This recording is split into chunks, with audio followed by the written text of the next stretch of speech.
महाराष्ट्र के गवर्नर श्री भगत सिंह कोश्यारी जी, मुख्यमंत्री श्री उद्धव ठाकरे जी, उप मुख्यमंत्री श्री अजित पवार जी, श्री अशोक जी, नेता विपक्ष श्री देवेंद्र फडणवीस जी, यहाँ उपस्थित अन्य महानुभाव, देवी और सज्जनों, आज वट पूर्णिमा भी है और संत कबीर की जयंती भी है। सभी देशवासियों को मैं अनेक अनेक शुभकामनाएं देता हूं। एका अतिशय चांगला कार्यक्रमासाठी आपण आज सारे एकत्र आलो आहोत। स्वातंत्र्य समरातील वीरांना समर्पित क्रांतिगाथा ही वास्तू समर्पित करताना मला अतिशय आनंद होतो आहे।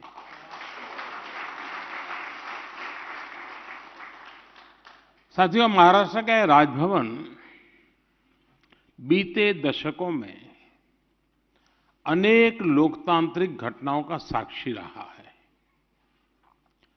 ये उन संकल्पों का भी गवाह रहा है जो संविधान और राष्ट्र के हित में यहां शपथ के रूप में लिए गए। अब यहां जलभूषण भवन का और राजभवन में बनी क्रांतिवीरों की गैलरी का उद्घाटन हुआ है। मुझे राज्यपाल जी के आवास और कार्यालय के द्वार पूजन में हिस्सा लेने का अवसर मिला। ये नया भवन महाराष्ट्र की समस्त जनता के लिए, महाराष्ट्र के गवर्नेंस के लिए नई ऊर्जा देने वाला हो। और जैसा गवर्नर साहब ने कहा कि राजभवन नहीं लोक भवन है, वो सच्चे अर्थ में जनता जनार्दन के लिए एक आशा की किरण बन के उभरेगा, ऐसा मेरा पूरा विश्वास है। और इस महत्वपूर्ण अवसर के लिए यहां के सभी बंधु बधाई के पात्र हैं।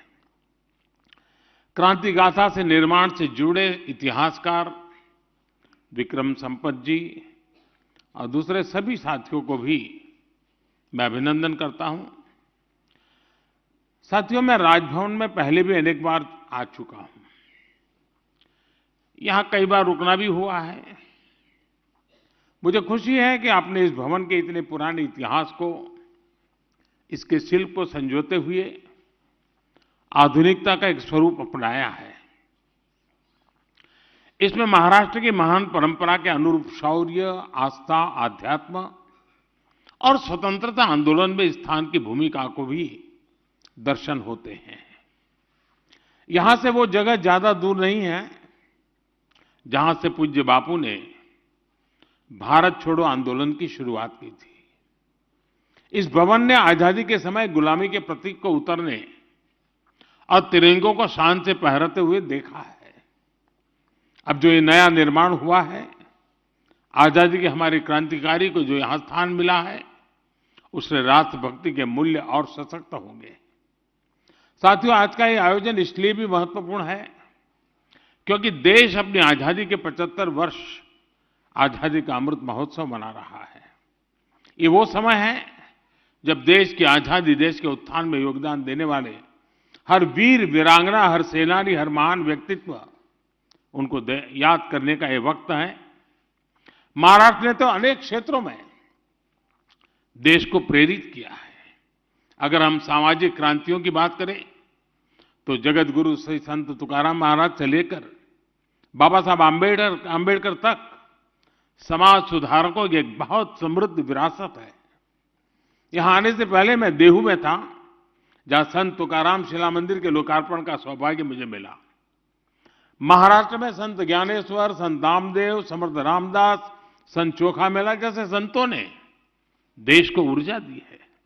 अगर स्वराज की बात करें तो छत्रपति शिवाजी महाराज और छत्रपति संभाजी महाराज का जीवन आज भी हर भारतीय में राष्ट्रभक्ति की भावना को और प्रबल कर देता है। जब आजादी की बात आती है तो महाराष्ट्र ने तो ऐसे अनगिनत वीर सेनानी दिए जिन्होंने अपना सब कुछ आजादी के यज्ञ में आहुत कर दिया। आज दरबार हॉल से मुझे समंदर का विस्तार दिख रहा है तो हमें स्वतंत्र वीर विनायक दामोदर सावरकर जी की वीरता का स्मरण आता है। उन्होंने कैसे हर यात्रा को आजादी की चेतना में बदला, वो हर पीढ़ी को प्रेरित करने वाला है। साथियों, जब हम भारत की आजादी की बात करते हैं तो जाने अनजाने उस कुछ घटनाओं तक सीमित कर देते हैं, जबकि भारत की आजादी में अनगिनत लोगों के तप और उनकी तपस्या शामिल रही है। स्थानीय स्तर पर हुई अनेक घटनाओं का सामूहिक प्रभाव राष्ट्रीय था। साधन अलग थे लेकिन संकल्प एक था। लोकमान्य तिलक ने अपने साधनों से, तो उन्हीं की प्रेरणा पाने वाले चापेकर बंधुओं ने अपने तरीके से आजादी की राह को प्रशस्त किया। वासुदेव बलवंत फड़के ने आप अपनी नौकरी छोड़कर सशस्त्र क्रांति का रास्ता अपनाया, तो वहीं मैडम भीखाजी कामा ने संपूर्णता भरे अपने जीवन का त्याग कर आजादी की अलग जगाई। हमारे आज के तिरंगे की प्रेरणा का जो स्रोत है, उस झंडे की प्रेरणा मैडम कामा और श्यामजी कृष्ण वर्मा जैसे सेनानी थे। सामाजिक, पारिवारिक, वैचारिक भूमिकाएं चाहे कोई भी रही हो, आंदोलन का स्थान चाहे देश विदेश में कहीं भी रहा हो, लक्ष्य एक था, भारत की संपूर्ण आजादी। साथियों, आजादी का जो हमारा आंदोलन था उसका स्वरूप लोकल भी था और ग्लोबल भी था। जैसे गदर पार्टी दिल से राष्ट्रीय भी थी लेकिन स्केल में ग्लोबल थी। श्यामजी कृष्ण वर्मा का इंडिया हाउस लंदन में भारतीयों का जमावड़ा का, लेकिन मिशन भारत की आजादी का था। नेताजी के नेतृत्व में आजाद हिंद सरकार भारतीय हितों के लिए समर्पित थी, लेकिन उसका दायरा ग्लोबल था। यही कारण है कि भारत के स्वतंत्र आंदोलन ने दुनिया के अनेक देशों को आजादी के आंदोलन को प्रेरित किया। लोकल से ग्लोबल की यही भावना हमारे आत्मनिर्भर भारत अभियान की भी ताकत है। भारत के लोकल को आत्मनिर्भर अभियान से राष्ट्रीय और अंतर्राष्ट्रीय स्तर की पहचान दी जा रही है। मुझे विश्वास है क्रांतिवीरों की गैलरी से यहां आने वालों को राष्ट्रीय संकल्पों को सिद्ध करने की नई प्रेरणा मिलेगी। देश के लिए कुछ कर गुजरने की भावना बढ़ेगी। साथियों, बीते 7 दशकों में महाराष्ट्र ने राष्ट्र के विकास में हमेशा से महत्वपूर्ण भूमिका निभाई है। मुंबई तो सपनों का शहर है ही है। महाराष्ट्र ऐसे अनेक शहर हैं जो 21वीं सदी में देश के ग्रोथ सेंटर होने वाले हैं। इसी सोच के साथ एक तरफ मुंबई के इंफ्रास्ट्रक्चर को आधुनिक बनाया जा रहा है, तो साथ ही बाकी शहरों में भी आधुनिक सुविधाएं बढ़ाई जा रही हैं।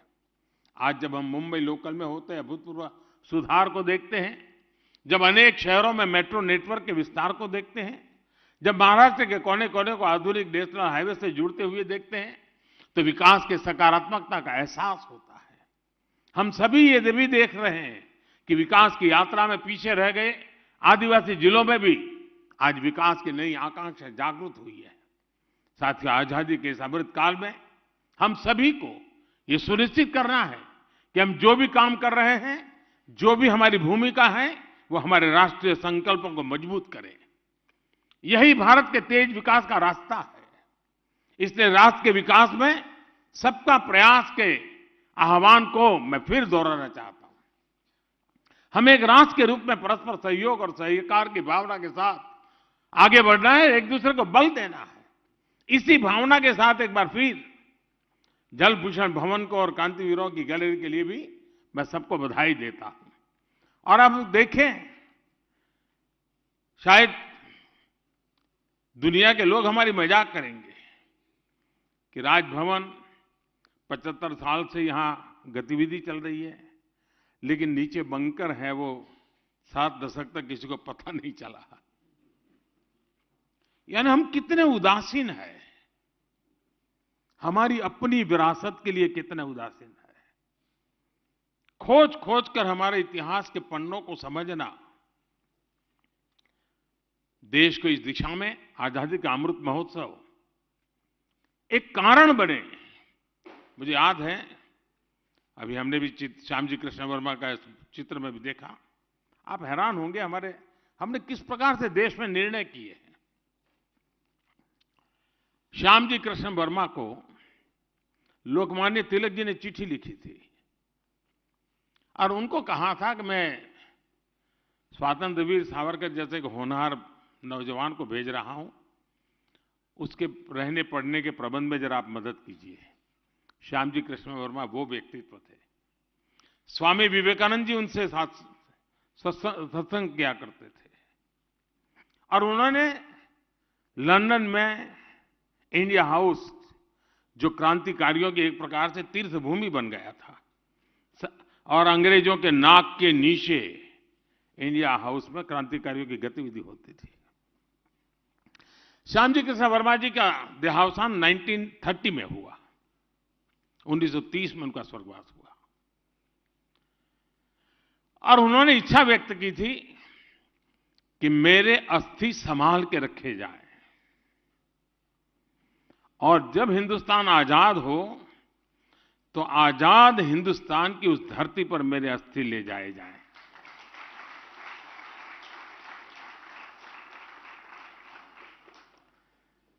उन्नीस 1930 की घटना 100 साल होने को आए हैं, सुनकर के आपके भी रोंगटे खड़े हो रहे हैं।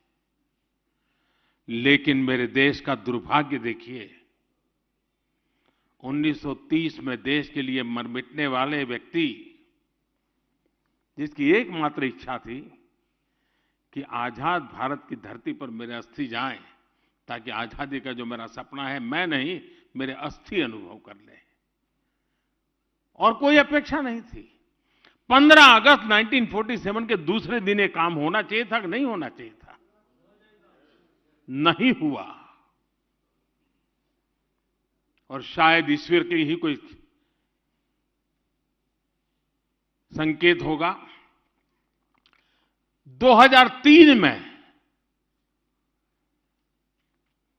73 साल के बाद उन अस्थियों को हिंदुस्तान लाने का सौभाग्य मुझे मिला।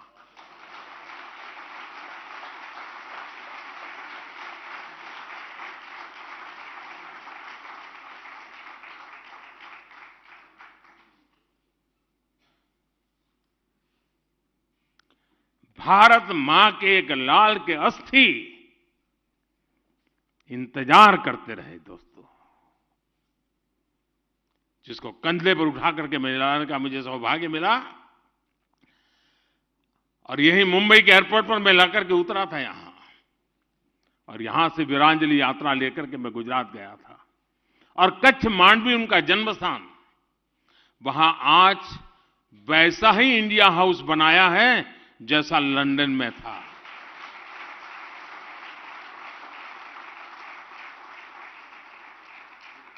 और हजारों की तादाद में स्टूडेंट्स वहां जाते हैं,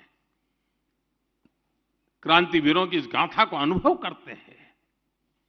मुझे विश्वास है कि आज जो बंकर किसी को पता तक नहीं था, जिस बंकर के अंदर वो सामान रखा गया था जो कभी हिंदुस्तान के क्रांतिकारियों की जान लेने के लिए काम आने वाला था, उसी बंकर में आज मेरे क्रांतिकारियों का नाम।